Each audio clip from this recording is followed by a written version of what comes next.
चित्रगुप्त भगवान की जय। चित्रगुप्त भगवान की जय। चित्रगुप्त भगवान की व्रत की कथा।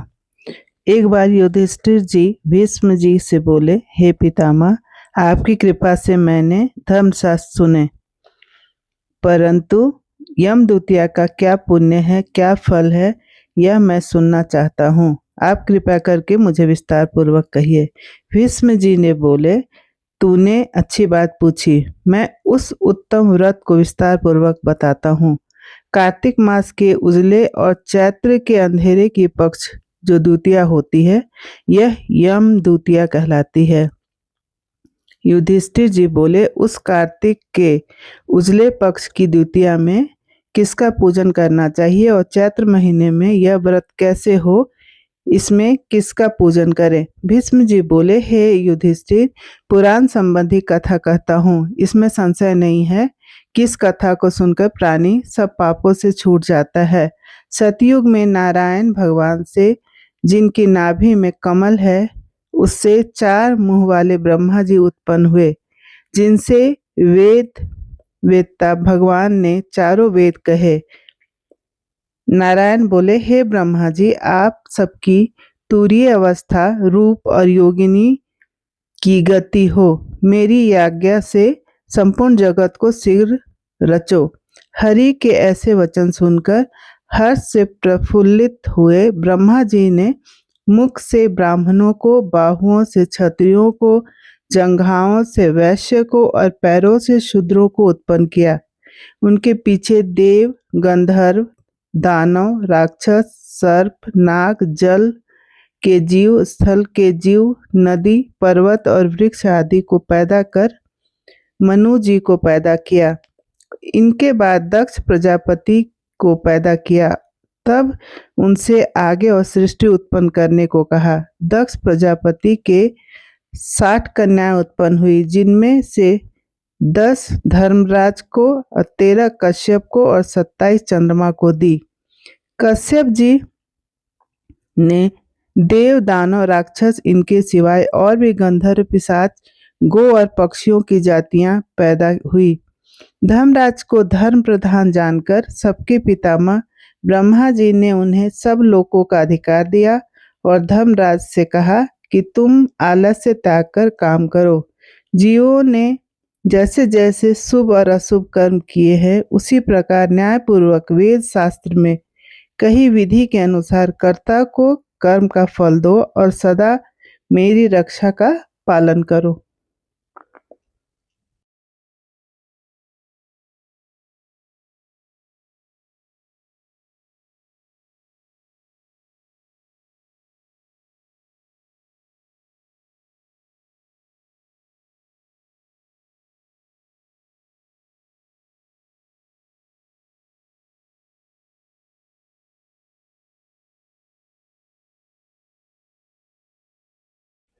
मेरी आज्ञा का पालन करो। ब्रह्मा जी की आज्ञा सुनकर बुद्धिमान धर्मराज ने हाथ जोड़कर सबके परम पूज्य ब्रह्मा जी को कहा, हे प्रभु, मैं आपका सेवक निवेदन करता हूँ कि इस सारे जगत के कर्मों का विभाग पूर्वक फल देने की जो आपने मुझे आज्ञा दी है, वह एक महान कर्म है। आपकी आज्ञा शिरोधार्य कर मैं यह काम करूँगा, जिससे कि कर्ताओं को फल मिलेगा, परंतु पूरी सृष्टि में जीव और उनके देह भी अनंत हैं। देश काल, ज्ञात अज्ञात आदि भेदों से कर्म भी अनंत है। उनमें कर्ता ने अपने किए कितने भोगे, कितने शेष हैं और कितना उनका भोग है, तथा उन कर्मों के भी मुख्य व गौण भेद से अनेक हो जाते हैं। एवं कर्ता ने कैसे किया, स्वयं किया या दूसरे की प्रेरणा से किया, आदि कर्म चक्र महागहन है। अतः मैं अकेला किस प्रकार इस भार को उठा सकूंगा। इसीलिए मुझे कोई ऐसा सहायक दीजिए जो धार्मिक, न्यायी, बुद्धिमान, शीघ्रकारी, लेख कर्म में विज्ञ, चमत्कारी, तपस्वी, ब्राह्मणनिष्ठ और वेद शास्त्र का ज्ञाता हो। धर्मराज के इस प्रकार प्रार्थना पूर्वक किए हुए कथन को विधाता सत्य जान मन में प्रसन्न हुए और यमराज का मनोरथ पूर्ण किए की चिंता करने लगे कि उक्त सब गुणों वाला ज्ञानी लेखक पुरुष होना चाहिए। उसके बिना धर्मराज का मनोरथ पूर्ण न होगा। तब ब्रह्मा जी ने कहा, हे धर्मराज, तुम्हारे अधिकार में मैं सहायता करूंगा। इतना कह ब्रह्मा जी ध्यान मग्न हो गए। उसी अवस्था में उन्होंने 1000 वर्ष तक तपस्या की। जब समाधि खुली तब अपने सामने श्याम रंग, कमल नयन, शंख की सी गर्दन, गूढ़ सिर, चंद्रमा के समान मुख वाले, कलम दवात और पानी हाथ में लिए हुए, महाबुद्धि, देवताओं का मात बढ़ाने वाला, धर्माधर्म के विचार में महाप्रवीण लेखक, कर्म में महाचतुर पुरुष को देखकर उसने पूछा कि तू कौन है?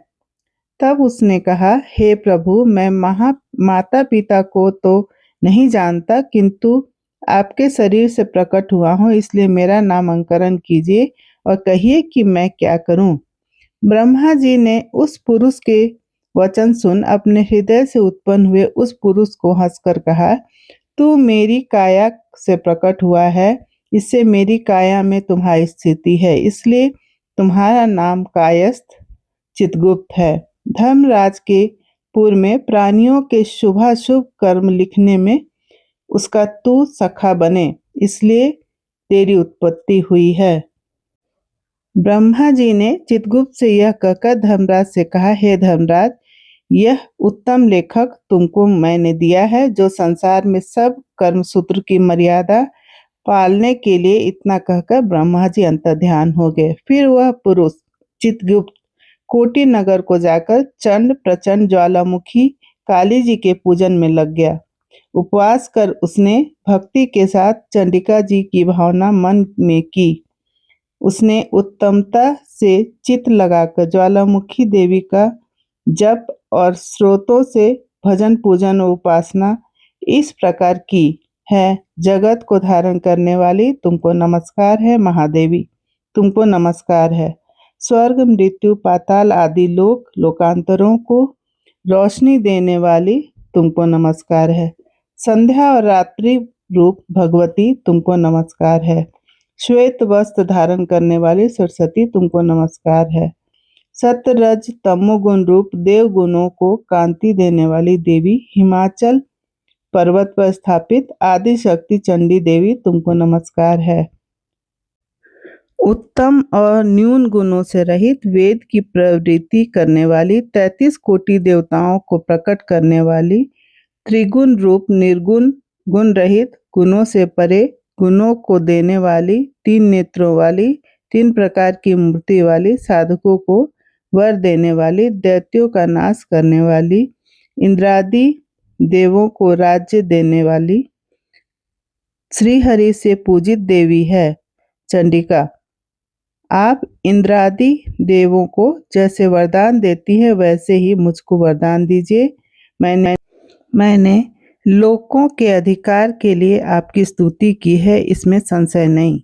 ऐसी स्तुति को सुन देवी ने चित्रगुप्त जी को वर दिया। देवी जी बोली, हे चित्रगुप्त, तूने मेरा आराधन पूजन किया, इससे मैंने आज तुमको वर दिया कि तू परोपकार में कुशल, अपने अधिकार में सदा स्थिर और असंख्य वर्षों की आयु वाला होगा। यह वर देकर दुर्गा देवी जी अंतर्ध्यान हो गईं। इसके बाद चित्रगुप्त महाराज के साथ उनके स्थान पर गए और वे आराधना करने योग्य अपने आसन पर स्थित हुए। उसी समय ऋषियों में उत्तम ऋषि सुशर्मा, जिसको संतान की चाहत थी, वे ब्रह्मा जी का आराधना किया। तब ब्रह्मा जी ने प्रसन्नता से उसकी ईरावती नाम की कन्या को पाकर चित्रगुप्त के साथ उसका विवाह किया।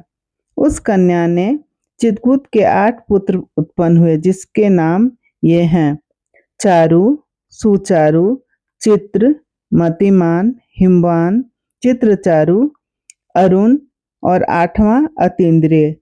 दूसरी जो मनु की कन्या दक्षिणा चित्रगुप्त से विवाही गई, उनके 4 पुत्र हुए। उनके भी नाम सुनो: भानु, विभानु, विश्वभानु और वीयवान। चित्रगुप्त के ये 12 पुत्र विख्यात हुए और पृथ्वी तल पर विचरे। उनमें से 4 मथुरा जी को गए और वहां रहने से मथुरा हुए। हे राजन, सुचारु गौड़ बंगाले को गए जिससे वे गौड़ हुए। चित्रभट नदी के पास के नगर को गए, इससे वे भटनागर कहलाए। श्रीवास नगर में भानु बसे, इससे वे श्रीवास्तव कहलाए। हिमवान अम्बा दुर्गा जी की आराधना कर अम्बा नगर में ठहरे, इससे वे अम्बस्ट कहलाए। सक्सेन नगर में अपनी भार्या के साथ मतिमान गए, इससे वे सूर्यध्वज कहलाए और अनेक स्थानों पर बसे अनेक जाति कहलाए। उस समय पृथ्वी पर एक राजा जिसका नाम सौदास था, सौराष्ट्र नगर में उत्पन्न हुआ। वह महापापी, पराया धन चुराने वाला, पराई स्त्रियों में आसक्त, महाभिमानी, चुगलखोर और पाप कर्म करने वाला था। हे राजा, जन्म से लेकर सारी आयु पर्यंत उसने कुछ भी धर्म नहीं किया। किसी समय वह राजा अपनी सेना लेकर उस वन में, जहाँ बहुत हिरन आदि जीव रहते थे, शिकार खेलने गया। वहां उसने निरंतर व्रत करते हुए एक ब्राह्मण को देखा। वह ब्राह्मण चित्रगुप्त और यमराज जी की पूजन कर रहा था। यम द्वितीया के दिन राजा ने पूछा, महाराज आप क्या कर रहे हैं? ब्राह्मण ने यम द्वितीया व्रत कह सुनाया। यह सुनकर राजा ने वहीं उसी दिन कार्तिक के महीने में शुक्ल पक्ष की द्वितीया को धूप तथा दीप आदि सामग्री से चित्रगुप्त जी के साथ धर्मराज जी का पूजन किया। व्रत करके उसके बाद वह अपने घर में आया। कुछ दिन पहले उसके मन को विस्मरण हुआ और वह व्रत करना भूल गया। याद आने पर उसने फिर से व्रत किया। समयोपरांत काल संयोग से वह राजा सौदास मर गया। यमदूतों ने उसे दृढ़ता से बांधकर यमराज जी के पास पहुंचाया। यमराज जी ने उस घबराते हुए मन वाले राजा को अपने दूतों से पिटते हुए देखा तो चित्रगुप्त जी से पूछा कि यह राजा ने क्या कर्म किया है। उस समय धर्मराज जी का वचन सुनकर चित्रगुप्त जी बोले, इसने बहुत ही दुष्कर्म किए हैं, परंतु दय योग से एक व्रत किया जो कार्तिक के शुक्ल पक्ष के यम द्वितीया के दिन होती है। उस दिन आपका और मेरा गंध, चंदन, फूल आदि सामग्री से एक बार भोजन के नियम से और रात्रि में जागने के पूजन किया। हे देव महाराज, इस कारण से यह राजा नरक में डालने योग्य नहीं है।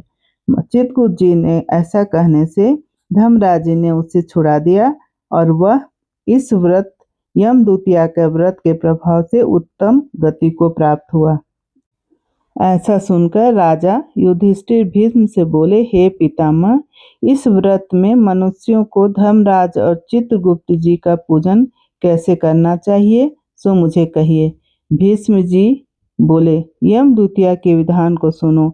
एक पवित्र स्थान पर धर्मराज और चित्रगुप्त जी की मूर्ति बनाएं, उनकी पूजा की कल्पना करें, वहां उन दोनों की प्रतिष्ठा करें। 16 प्रकार के 5 प्रकार की सामग्री से श्रद्धा भक्ति युक्त नाना प्रकार के पकवानों, लड्डुओं, फल, फूल, पान तथा दक्षिणादि सामग्रियों से धर्मराज जी और चित्रगुप्त जी का पूजन करें। पीछे बारंबार नमस्कार करें। हे धर्मराज जी आपको नमस्कार है। हे चित्रगुप्त जी आपको नमस्कार है। पुत्र दीजिए, धन दीजिए, सब मनोरथों को पूरे कीजिए।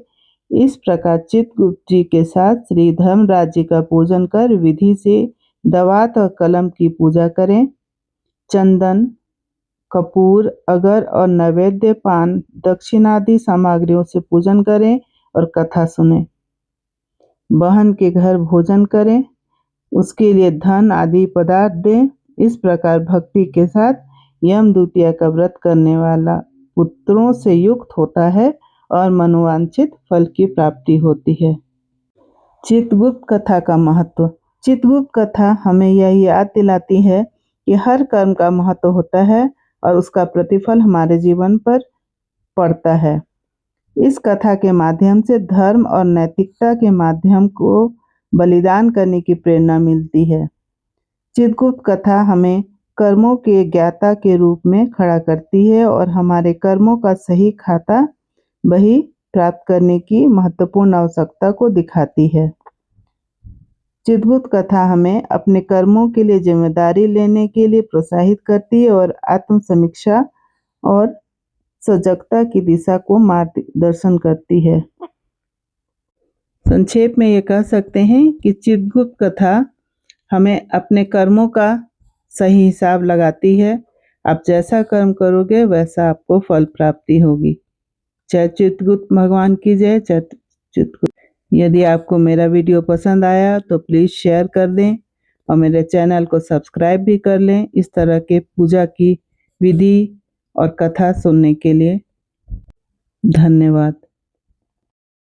देश के समस्त नागरिकों को चित्रगुप्त पूजा की हार्दिक धन्यवाद और शुभकामनाएं।